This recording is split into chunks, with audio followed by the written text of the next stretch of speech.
Barbecue fam, today we got a box to upgrade the Weber 26. Oh hell yeah, check this out.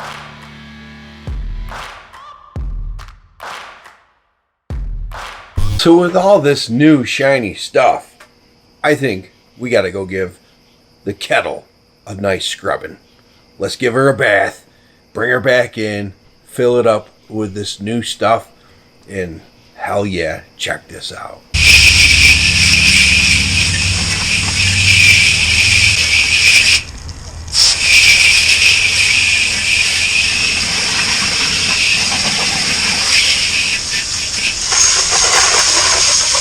So this Weber 26 actually I bought 5 years ago. It sat in the weather for the last 2 because I haven't used it. But this is the perfect time to bring it back and have that extra cooking space.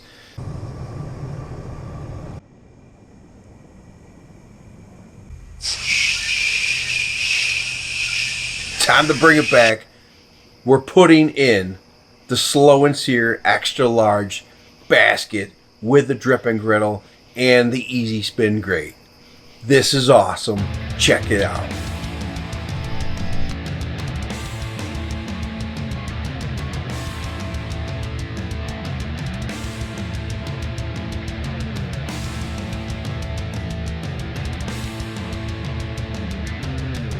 Early 2018, the first purchase I made outside of some other grill gimmicks that I had that were all terrible.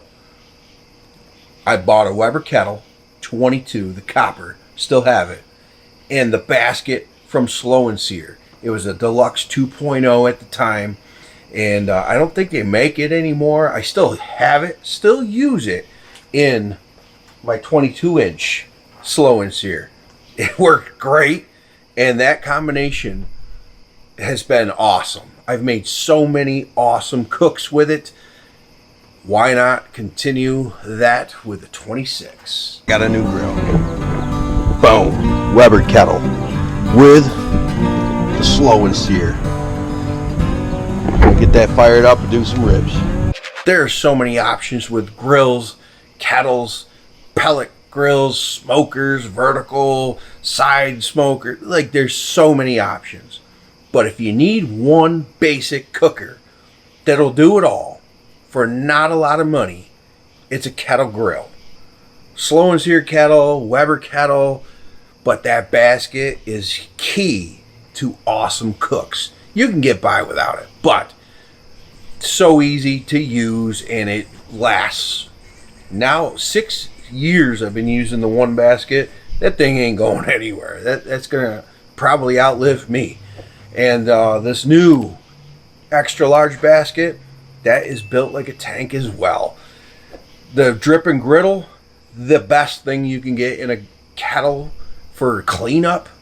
Oh, it's so easy. And you can use it for other purposes. I've done smash burgers on it, and just recently a new cook coming soon.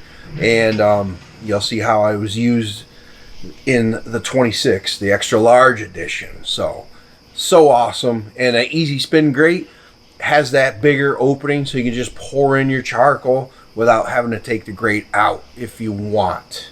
And that is a great addition, especially if you have to refuel in the middle of a cook. I find myself back with the Kettle grill, and it's been awesome this summer. So I've got one Slow and Sear Kettle and one Weber 26-inch kettle, both set up the same. The dripping griddle, the basket setup, and the easy spin grate. That is a winning combination. You could do so much on, especially if you need both grills going.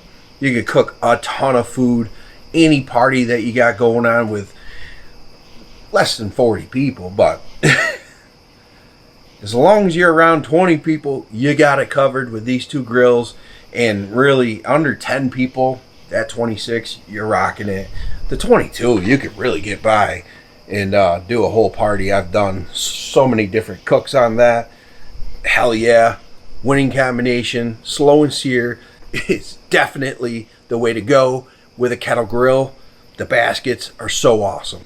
No more excuses for bad cooks. You could do a great cook on a cheap cooker, and this is awesome. Go grab a kettle, the slow into your basket, rock and roll. You're going to be nailing your backyard barbecue fun.